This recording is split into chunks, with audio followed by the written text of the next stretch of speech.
Oh, Thor. Want to use a big wooden fork? Axes, swords, and Veronica? Oh my. The MCU is chock full of some of the deadliest and most amazing weapons anyone has ever seen. With some of the greatest inventors, as well as mythical creatures and legends straight out of fantasy, the goal of destroying your enemy yields some creative results. From hammers to axes to, well, melt sticks? Why are you handing me the melt stick? These weapons are any warrior's dream. But which of these weapons proves to be the greatest of them all? Let's dive into it and watch out for pointy things right now. Perfectly level. Hawkeye's trick arrows allow this ordinary man with great combat abilities to become one of Earth's mightiest heroes. We have seen amazing uses for these arrows, including melting flying ships, exploding helicarriers, hacking into SHIELD servers, and grappling from tall buildings. Hawkeye was even able to knock Loki out of the sky with a well-placed exploding arrow, and take on an arsenal of Ultron bots. In the hands of an expert marksman like Clint Barton, these arrows provide an unexpected punch at every turn. I can't wait to see what kind of trick arrows Kate Bishop has up her sleeve. Sonic Blast technology has been used by multiple characters in the MCU. While on the whole these sonic cannons are non-lethal, they still have an incredible capability to subdue some of the most powerful beings in the universe, if only for a short while. The first time we see these sonic cannons in use is in The Incredible Hulk, when Thaddeus Ross and the army outfitted a couple tanks and used them to stop the green hulking giant in his tracks. Rhodey has also used a sonic cannon in his War Machine armor, which was successful in rendering the Scarlet Witch herself incapable of fighting at a pivotal moment in Captain America: Civil War. These electronic obedience discs might be the most annoyingly effective weapon in the MCU. While we've never seen them actually kill anyone, they hold the power to make anyone bend to the remote control holder's will. The Grandmaster uses them on his prisoners with jobs, and no one has really found a way around them. They render Thor, Loki, Korg, and several other powerful gladiators completely useless, even in some of their most powerful moments. Surging an electric charge throughout the victim, the discs cause total electric paralysis, and even render the victim unconscious once the charge is complete, no matter their power level. Do you think Corvus Glaive's parents knew what weapon he was going to pick? The Glaive wielded by the Black Order member is one deceptively powerful piece of hardware. It is very sharp and made from an extraterrestrial metal, allowing it to pierce the heavily durable skin of an Asgardian. Thanos used the Glaive to kill Thor's longtime friend Heimdall, and Corvus himself used it to pierce Vision's vibranium body. There is some mysticism surrounding the blade, as it disabled Vision's ability to phase and heal himself. It deflected blasts from the Mind Stone and nearly extracted the stone from Vision's forehead. It can be recalled in a manner similar to Thor calling Mjolnir, and in the comics, the Glaive has the power to resurrect Corvus from the dead. Given that he's died twice, I would say in the MCU that's not the case. The Wakandan Spear is the weapon of choice for the Dora Milaje and the greater Wakandan army. Eric Killmonger sought to send these weapons to various forces across the globe, as he called them untraceable handheld sonic cannons, powerful enough to stop a tank. The spears are made of vibranium, making them extremely durable.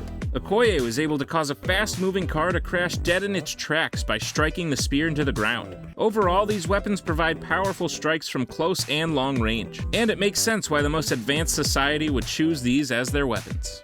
Captain America's shield has long been a symbol of honor in the country. Used by characters such as Steve Rogers, Bucky, John Walker, and now finally Sam Wilson, the vibranium alloy that makes up the world's most powerful frisbee is nearly unbreakable. Given its makeup, the shield is able to ricochet off of objects without losing speed or velocity, as all objects made from vibranium are able to do. This makes it an exceptionally powerful projectile weapon, which Captain America has been able to use at a distance and switch just as quickly back into an all but impenetrable defensive mechanism. The shield can also be used in combination with other weapons like Mjolnir or Iron Man's repulsors to multiply the power of their attacks.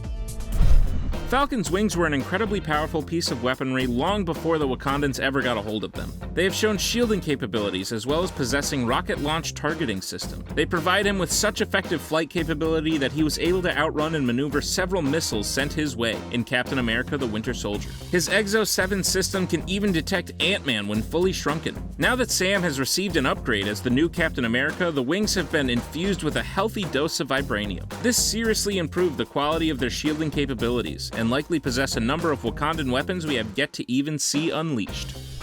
Heimdall's weapon of choice, the Bifrost Sword, is an exceptionally powerful Asgardian object. Other than, being a giant sword that Heimdall has used to cut down frost giants, dark elves, and undead Asgardian soldiers, the sword also holds the amazing power of activating the Bifrost. Only a few objects are able to accomplish this, unlocking the user to interspace travel. The sword became especially important when sought by Hela for the use of conquering the 9 realms, meaning that Heimdall's possession of it may have saved the world as we know it. Sorry about that. Tony Stark has more Iron Man suits than shoes I will ever have in my entire life. One of his most powerful versions is the Nanotech suit Iron Man displayed in Avengers Infinity War. Entirely stored in his chest piece, the armor expands outward, covering Tony's entire body. The technology allows Tony to conjure weapons from seemingly thin air.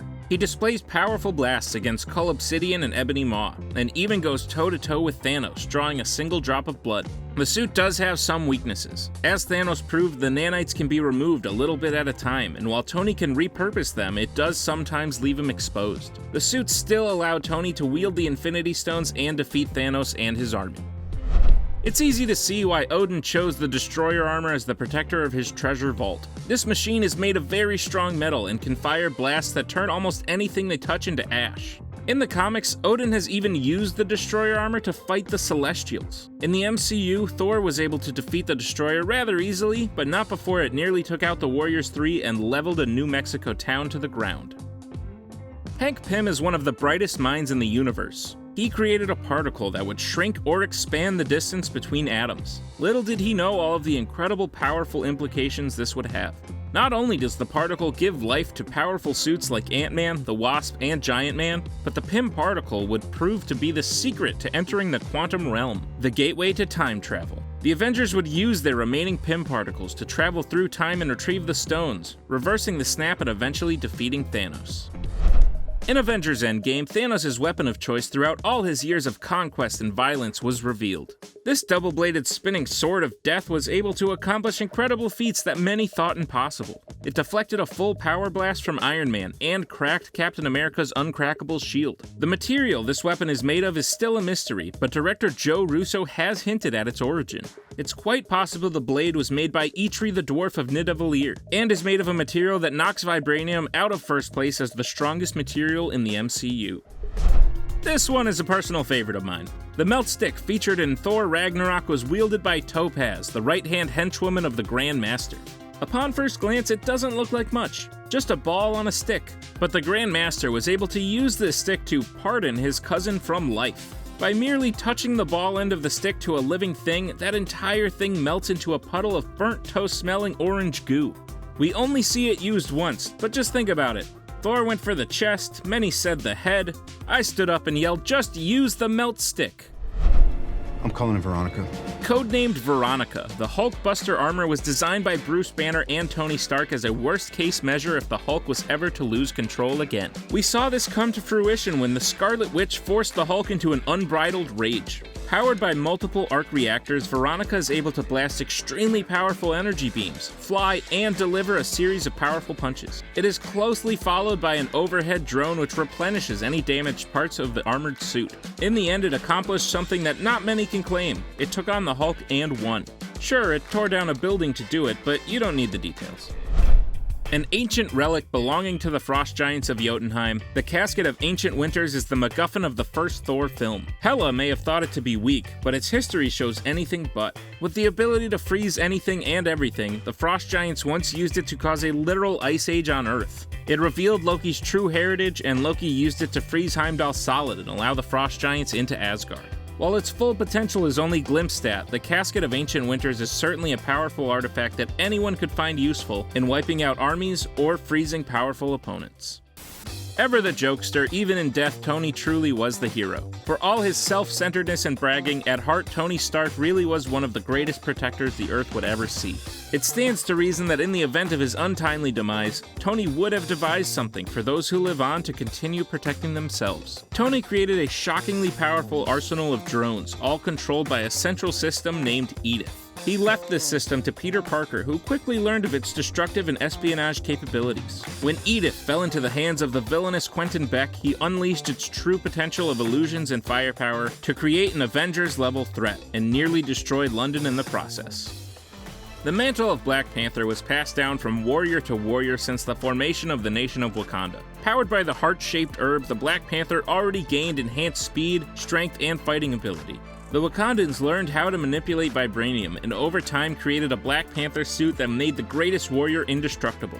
Once the smartest person in the MCU, Shuri, got a hold of it, the Black Panther suit saw a huge upgrade, making it a devastating weapon. Along with its already sharp claws and impenetrable weave, Shuri allowed for the suit to be stored in the teeth of a necklace. She also enabled it to store and redistribute kinetic energy, knocking out groups of people at a time. The weapon wielded by Odin Allfather, ruler of the Nine Realms and king of Asgard, is unsurprisingly a very strong piece of weaponry. It holds the distinction that only a few objects have in that it can activate the Bifrost, allowing for the holder to travel as far across the galaxy as they please. The spear is also clearly made of strong material, as Loki uses it in a one-on-one fight with his brother Thor wielding Mjolnir. Its sharp edge makes it a useful spear, and finally it is capable of firing an energy laser beam that can mow down anything in its path. The Yaka Arrow is one of the most devastating weapons we've seen in the MCU to date. Once one masters it, as Yondu has, the arrow can allow one man to take out entire fleets of people. All Yondu had to do was show the arrow to someone and it would cause them to instantly surrender. He used it to destroy at least 24 Sakaran soldiers at the Battle of Xandar in nearly an instant. Once captured by Taserface and a Ravager mutiny, Yondu used a prototype fin to control the Yaka Arrow and kill everyone aboard and blow up the ship itself. He was able to fend off Ego until the arrow was finally broken. Now that Rocket has fixed it, hopefully Kraglin has been working on his whistling. Forged in the heart of a dying star, Mjolnir is the hammer wielded by the mighty god of thunder. A magical inscription only allows those who are worthy to wield it, and once they can, they are granted the powers of Thor, along with an unbelievable tool to build and weapon to destroy. We have seen Mjolnir summon lightning when used by Thor and Captain America. In rather intelligent moves, we have seen Mjolnir be used to pin down powerful villains who are unworthy to wield it. The hammer answers the worthy wielder's call no matter how far away in the universe it is, and always delivers a powerful punch. It is terribly well balanced and even can be used to grant the power of flight. A favored weapon of the Dark Elves, the Kurse Stone was a piece of magical cursed weaponry that transformed the user into an unholy but all-powerful beast. When the last of the cursed used it, he was able to break down the cells of the Asgardian dungeon, burn soldiers from the inside out, and destroy the entire force field. The Kurse Stone allowed Kurse to nearly destroy Thor and Loki until something just a little bit stronger came in his way. During the Battle of Wakanda, the android Vision had the unfortunate luck of being gruesomely killed not once, but twice. After time reversed his girlfriend blowing him up, Thanos ripped the Mind Stone from his forehead, deactivating him seemingly forever. For a while, it was a mystery what had happened to the strong shell that used to be Vision, as everyone around him was slightly distracted by all their friends turning into dust moments later. It was revealed that Vision's body was taken by SWORD, a government agency dealing in sentient weapons. During the blip, acting director Tyler Hayward began working on reawakening Vision into a powerful weapon. He succeeded in creating a mindless and mind-stoneless version of Vision. Completely white, this Vision still has all the powers of flight, phasing, and energy blasts of the original. It would seem, however, at the end of WandaVision that White Vision may have ceased to be a weapon and became an individual when his memories were returned to him. These weapons are maybe the most understated source of power I've ever seen in the MCU. Coming from a rather lackluster movie, and maybe the MCU's most lackluster villain, the black hole grenades displayed in Thor: The Dark World possess a scary amount of power. They have the power to crush anything in their vicinity into literal oblivion. Once Malekith's henchman Algrim became Kurse, he was able to swat away Mjolnir like a fly. Seemingly unbeatable, Loki was able to use a black hole grenade against him, destroying the beast permanently. There seemed to be no limits on these insanely powerful little objects, which in theory could have made Thanos disappear long before he even uttered the words Infinity Stones. When Thor started his mission to defeat Thanos, he knew he would need a very powerful weapon. Venturing to Nidavellir to see Eitri the dwarf, Thor sought a titan-killing bringer of death. Known as a king's weapon, Stormbreaker was an axe forged in the dying star on Nidavellir. It is said to be so mighty that it would crush those who lack the strength to wield it. With all the powers of Mjolnir, it allows Thor to summon lightning and fly. Additionally, this weapon can summon the Bifrost, making inner space travel possible from anywhere. Stormbreaker even overpowered a full blast from the completed Infinity Gauntlet to bury itself in Thanos' chest.